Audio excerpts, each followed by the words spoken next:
अस्सलाम वालेकुम। अगर आप अपनी ज़िंदगी से सेटिस्फाई नहीं हैं और आप खुश नहीं हैं और आपको नहीं पता कि आपने क्या करना है, तो ये वीडियो आप ही के लिए है। इसको हम डिस्कस करेंगे जापानीज़ फार्मूले के तहत, जिसे हम कहते हैं इकिगाई।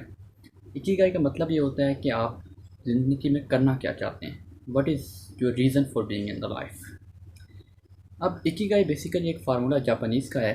जापानीज़ के बारे में आपको बताता चलूँ, उनकी एवरेज उम्र जो है तकरीबन, अगर मैन की ली जाए तो 84 ईयर्स और वुमेन की ली जाए तो 90 ईयर्स।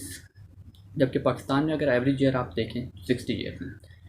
तो कुछ लोगों ने ये देखा कि जो जापान में लोगों की एवरेज उम्र होती है वो ज़्यादा क्यों होती है। तो इसके पीछे रीज़न ये निकली, तो ज़्यादा लोग हैप्पी होते हैं और जो अपने काम में होते हैं वो खुश होते हैं। तो उस बेस पे अब उन्होंने एक रिसर्च की। जापान के एक सूबा था जिसे हम कहते हैं ओकिनावा। ओकिनावा में उन्होंने रिसर्च की और ओकिनावा में ये देखा गया कि मर्दों और ख़वातीन दोनों की एवरेज उम्र 100 साल से ऊपर है।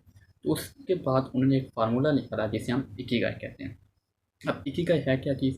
इकिगाई में बेसिकली 4 पॉइंट्स हैं, जिसमें सबसे पहला पॉइंट ये है कि जो भी करना चाहते हो उसमें आपका पैशन होना चाहिए, यानी अपना पैशन फॉलो करो। और पैशन कहते किसे हैं। पैशन बेसिकली ये होता है वो चीज़ जिसको आपको करने का शौक़ हो। मुझे पता है आपने ये लफ्ज़ बहुत दफ़ा सुना होगा, लेकिन आज मैं आपको टेक्निक बताऊंगा इसको फाइंड करने की। इसको फाइंड करने की टेक्निक ये है कि कोई ऐसा काम हो जिसको आप लगातार कर सकें बगैर थके, और अगर आपको पैसे ना भी दिए जा रहे हों तब भी आपको कर सकें। वो आपका पैशन होता है। अब इस चीज़ को आप फाइंड किस तरह कर सकते हैं। अब हमारा मसला ये है कि हम हर वक्त मोबाइल पे लगे रहते हैं या इससे बातचीत में लगे रहते हैं, जिसकी वजह से हमें सोचने का वक्त ही नहीं मिलता। तो नंबर वन पॉइंट जो इसके लिए आपने करना है कि अकेले बैठें। अकेले बैठें, किसी अलग रूम में चले जाएं और लिस्ट बना लें। वो चीज़ें जो आपको अच्छी लगती हैं और वो चीज़ें जो आपको बुरी लगती हैं, उसकी एक लिस्ट बना लें। ये एक पहला पॉइंट होना चाहिए। सेकंड पॉइंट होना चाहिए कि अपने आप से क्वेश्चनिंग शुरू कर दें, यानी सवालात शुरू कर दें। अब सवालात भी सिर्फ ज़रूरी नहीं है, बल्कि सही तरीके से सवालात, सही तरीके से क्वेश्चनिंग ज़रूरी है। यानी जो सब, जिस तरह मैं खुद भी करता हूँ, सबसे पहले जब आप उठें तो मोबाइल चेक करने से पहले आप अपने आप से कुछ सवालात पूछें। यानी वो कौन सी चीज़ें हैं जिसकी वजह से आपको खुशी मिलती है। किसी की हेल्प करना हो सकता है, आपको कम्युनिकेशन स्किल्स पे वर्क करना हो सकता है, आपको अपने काम बेहतरी में खुशी मिल सकती है। दूसरा सवाल आपने अपने आप से ये पूछना है, वो कौन सी चीज़ें जिसकी वजह से आप एक्साइटेड होते हैं, यानी आपको करने का वो मज़ा आता है। वो भी अगेन स्पीकिंग स्किल्स हो सकती हैं, टीचिंग हो सकती है, कुकिंग हो सकती है। ये दो सवाल आपने जो है सुबह उठने से पहले, सुबह उठने के बाद करने हैं आपको। अब दो तीन सवाल आपने दिन के एंड पे करने हैं, रात को सोने से पहले।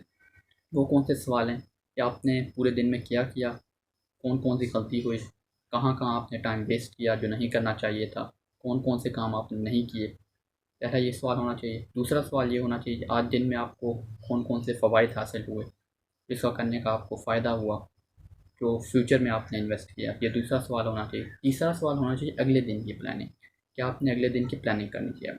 अब एक क्वेश्चनिंग से और दूसरा आपके पास अकेले बैठ के सोचने से, लिस्ट बनाने से होगा क्या कि आपको मदद मिलेगी। आपको पता चलेगा आपको किस काम में करने में मज़ा आता है और वही आपको पैशन होता है।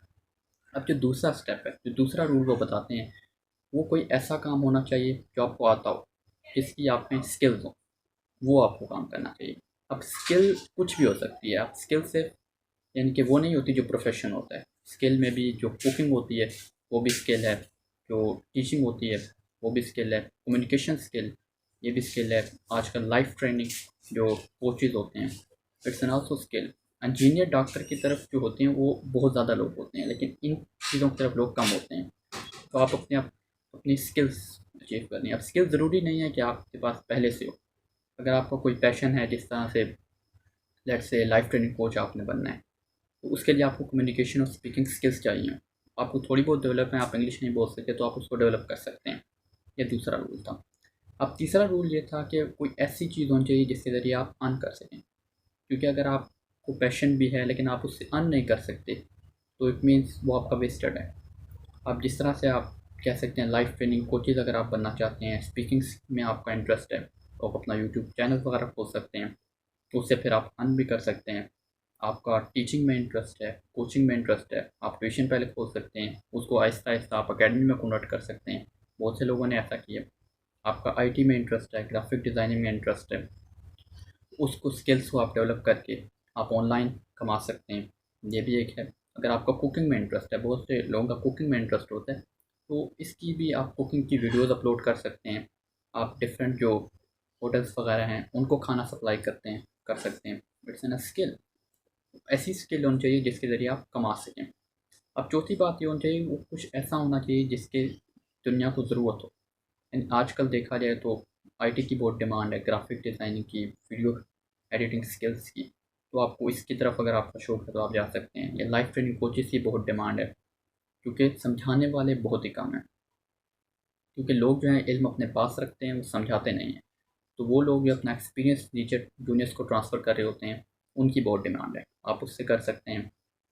इसके अलावा मैंने कुकिंग की बात की, जिस तरह ऑफिस वगैरह में होता है कि अच्छा खाना वगैरह नहीं मिल सकता, तो आप घर पे ही कुकिंग बना करके यूट्यूब चैनल भी खोल सकते हैं और उसको आप ऑफिस में ट्रांसफ़र कर सकते हैं, सप्लाई कर सकते हैं।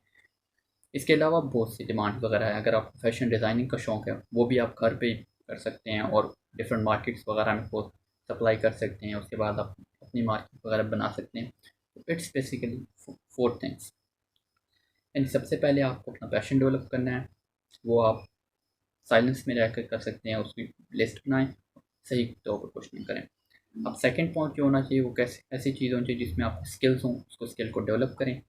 नंबर थर्ड पॉइंट जो इम्पोर्टेंट है, उस स्किल के ज़रिए आप कमा भी सकें। और नंबर फोर पॉइंट, कि दुनिया को उसकी ज़रूरत भी। चलिए आपने ये 4 पॉइंट आप यानी कर भी लिए। उसके बाद क्या? उसके बाद आपको अपनी स्किल को बेचना भी आना चाहिए। उसके लिए एक सिंपल तरीका ये है कि जो भी आपकी स्किल है, आप सोशल मीडिया पे उन लोगों से कनेक्टेड रहें, यानी सोशल सर्कल आप डेवलप कर लें। आप एक छोटा-सा अपना बायो बता सकते हैं कि मैंने ये किया है और फिर मैं आगे ये करने जा रहा हूँ। तो आपकी कंसर्न फील्ड के जो लोग हैं, आप उनसे कनेक्टेड जब हो जाएँगे, तो आपको आगे-आगे अपॉर्च्युनिटीज़ पता चलती जाएँगी और आप उनसे गाइडेंस भी ले सकते हैं। तो आज के लिए इतना ही। अल्लाह हाफ़िज़। Stay blessed, stay happy.